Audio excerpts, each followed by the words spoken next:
අයිබෝන් ඔයාලා හැමෝටම මනෝවිද්‍යාව හා උපදේශනය කරලා තියෙන ඔයාලට හුඟක් වැදගත් වෙන වීඩියෝ එකක් තමයි අද මම අරගෙන ඉන්නේ.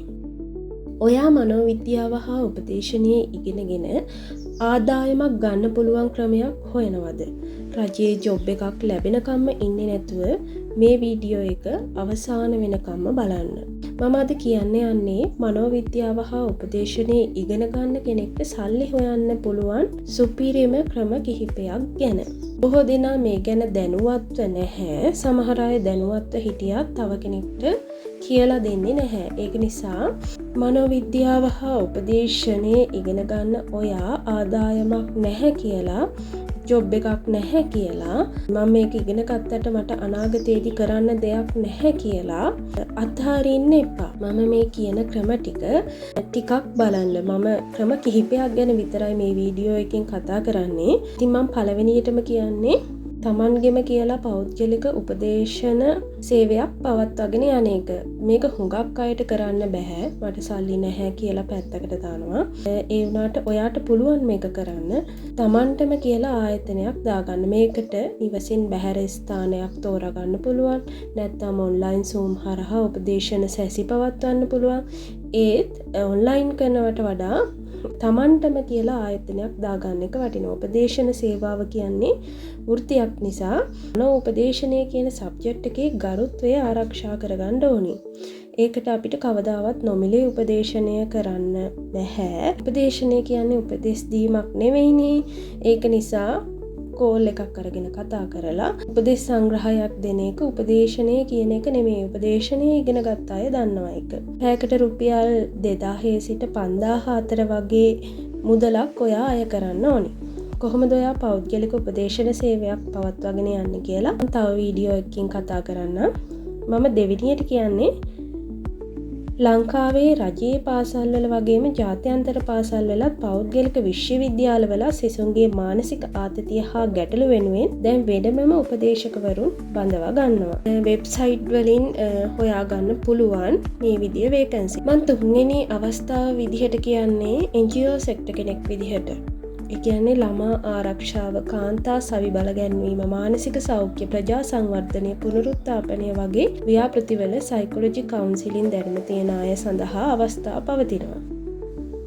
ඔයාට සයිකොලොජි ඩිග්‍රී එකක් ඩිප්ලෝමාවක් තියෙනවා නම් ඔයාට හොඳට කතා කරන්න පුළුවන් නම් මම මේ ඊළඟට කියන දේ හුඟක් වැදගත් වෙනවා. ඒක තමයි ආයතනික මානසික සුවතා පුහුණුකරු. ලංකාවේ තියෙන IT සමාගම්, බැංකු, විශාල කම්පැනි වල සේවකයින්ගේ ස්ට්‍රෙස් එක කළමනාකරණය කරන්න වෙනමම ප්‍රෝග්‍රෑම්ස් කරනවා. ඔයාට පුළුවන් ස්ට්‍රෙස් මැනේජ්මන්ට් කෝපරේට් ට්‍රේනර් කෙනෙක් විදිහට මේ ආයතන වලට ගිහිල්ලා වර්ක්ෂොප්, සෙමිනාර්ස් කරලා එක දවසකට ලොකු මුදලක් උපයන්න පුළුවන්.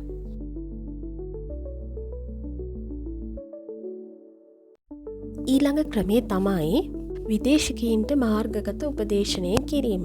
මේක සුපිරි ක්‍රමයක්. ඔයාට හොඳට ඉංග්‍රීසි පුළුවන් නම් Fiverr, Upwork වගේ ෆ්‍රීලෑන්ස් වෙබ් අඩවි වලින් ඩොලර් වලින් ගෙවන ජාත්‍යන්තර ඔන්ලයින් කවුන්සිලින් ප්ලැට්ෆෝම්ස් වල ලියාපදිංචි වෙලා ලංකාවේ ඉඳන්ම විදේශිකයින්ට උපදේශනය දීලා ඩොලර් වලින් පඩි ගන්න පුළුවන් ක්‍රමයක්. මම ඊළඟට කියන්නේ ඔයාට පුළුවන් ළමා හා යොවුන් උපදේශනය කරන්න. හැමෝම පවුල් උපදේශනය, දික්කසාද උපදේශනය, යුවල උපදේශනය පැත්තට බර වෙනකොට ඔයාට පුළුවන් ළමා හා යොවුන් උපදේශනය කරන්න යොමු වෙන්න. වර්තමාන සමාජයේ දරුවන්ගේ ජංගම දුරකථන ඇබ්බැහිය, ඉගෙනීමේ අකමැත්ත, චාරිත්‍රාත්මක ගැටලු ගොඩක් තියෙනවා. මේ නිසා ලංකාවේ දෙමාපියන් දැන් ළමා මනෝවිද්‍යා උපදේශකවරුන් පස්සේ ගොඩක් යනවා. ඉතින් ඔයාට පුළුවන් මේ පැත්තෙන් විශේෂඥයෙක් වෙන්න.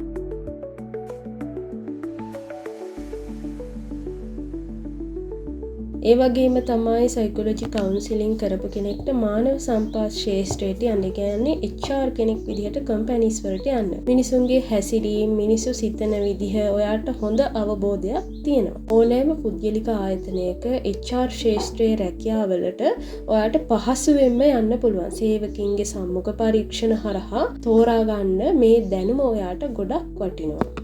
ඉතින් මම අද දවසේ කතා කරේ ක්‍රම කිහිපයක් ගැන විතරයි. මම ඔයාලට ඉදිරියට අප්ඩේට් දෙන්න බලාපොරොත්තු වෙනවා. ඉතින් බලන්න සයිකොලොජි කවුන්සිලින් කියන්නේ එක තැනකට කොටු වුණු ශාස්ත්‍රයක් නෙවෙයි. ඔයාට තියෙන දක්ෂතාවය උනන්දුව මත මේ ක්‍රමවලින් ඕනෑම පැත්තකින් ඉදිරියට යන්න පුළුවන්.